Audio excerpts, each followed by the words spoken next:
भूत की कहानी। दीपक नाम का लड़का जो कि एक कंपनी में काम किया करता था, उसे किसी भी भूत प्रेत पर कोई विश्वास नहीं था। वह भूत प्रेत को बस दिमाग का भ्रम मानता था। एक दिन उसके कंपनी में कुछ काम बढ़ गया था, जिसके कारण उसे घर वापस आने में देर हो गई। वह अपने ऑफिस से देर रात को निकला। वह अपनी बाइक पर था। कुछ दूर चलने के बाद उसकी बाइक खराब हो गई। अब वह अपनी बाइक को पैदल ही लेकर चल दिया। कुछ दूर के बाद उसे एक बस स्टॉप दिखा। वह कुछ देर वहां रुक गया। उसके पास एक साधु आकर बैठ गया। साधु के पास एक बीड़ी रखी हुई थी। वह उसे अजीब तरीके से उसे पी रहा था। दीपक की एक आदत थी कि वह किसी से भी बात करना शुरू कर देता था। वह इस साधु से भी बात करने लगा। बात ही बात में दीपक ने कहा, बाबा, मैं किसी भी भूत प्रेत को नहीं मानता हूँ, बस सब झूठी बातें हैं। साधु ने कहा, तुम भले ही भूत प्रेत को मानो या फिर न मानो, लेकिन तुम यह न कहो कि भूत प्रेत नहीं होते हैं। ये सब कुछ होते हैं। इस बात पर दीपक को थोड़ी सी हंसी आ गई। दीपक ने कहा, भूत होते हैं तो हमें क्यों नहीं दिखते हैं? क्या आप मुझे अभी कोई भूत दिखा सकते हो? साधु को लग गया कि अब इसे भूत दिखाना ही होगा। साधु ने दीपक को शमशान घाट की ओर चलने को कहा। फिर क्या था, वह दोनों चल दिए।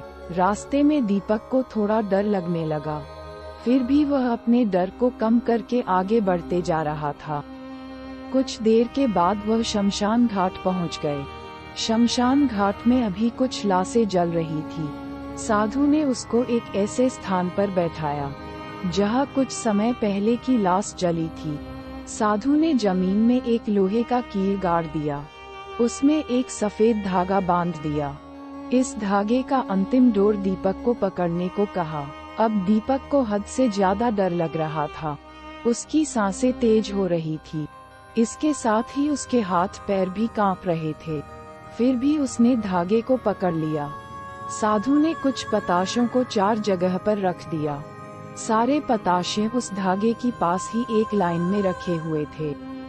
उसके बाद साधु ने दीपक को सावधान किया, अभी कुछ आत्मा इसको खाने को आएगी। जब तक वह इसको खाकर चले न जाएं, तब तक तुम अपने हाथ के धागे को मत छोड़ना। यदि तुमने ऐसा नहीं किया तो तुम्हें नुकसान हो सकता है। फिर साधु ने मंत्र पढ़ना शुरू कर दिया। कुछ मंत्र पढ़ने के बाद साधु ने दीपक को आंख बंद करने को कहा। फिर कुछ देर के बाद ही आंख खोलने को कहा। जब दीपक ने आंख खोली तो वह जो देख रहा था, उसे उसके ऊपर विश्वास ही नहीं हो रहा था। वास्तव में वहाँ 4 आत्मा थी जो कि पताशी को खा रही थी। लेकिन जब उसने ये देखा कि उसके पड़ोस में रहने वाले व्यक्ति की आत्मा भी वहाँ है, जो कि कुछ दिन पहले ही मर गए थे, तो उसके हाथ से धागा छूट गया। अब वहाँ पर वह साधु भी नहीं था। दीपक तेजी से शमशान घाट से अपने घर की ओर भागने लगा। जब वह अपने घर की ओर जा रहा था, तो उसे पीछे से कोई उसका नाम लेकर बुला रहा था। उसको पीछे से कई तरह की आवाज आ रही थी, पर दीपक ने पीछे मुड़कर नहीं देखा। अपने घर जाने के बाद उसने ये सब कुछ अपने माता पिता से बताया। फिर वह अपने कमरे में सो गया। अगले दिन जब सुबह हुई तो दीपक की लाश मिली। उसका मुंह खून से लिपटा हुआ था। शिक्षा, इस प्रकृति में बहुत से लोगों की दुनिया है, पर इस दुनिया में ऐसे भी है जिनके बारे में सुनकर हमको विश्वास नहीं होता। विज्ञान के पास भी हर बात का जवाब नहीं है। जो चीज हमारे समझ से परे है, उन रहस्यों के बारे में ना जानना ही अच्छा है। धन्यवाद।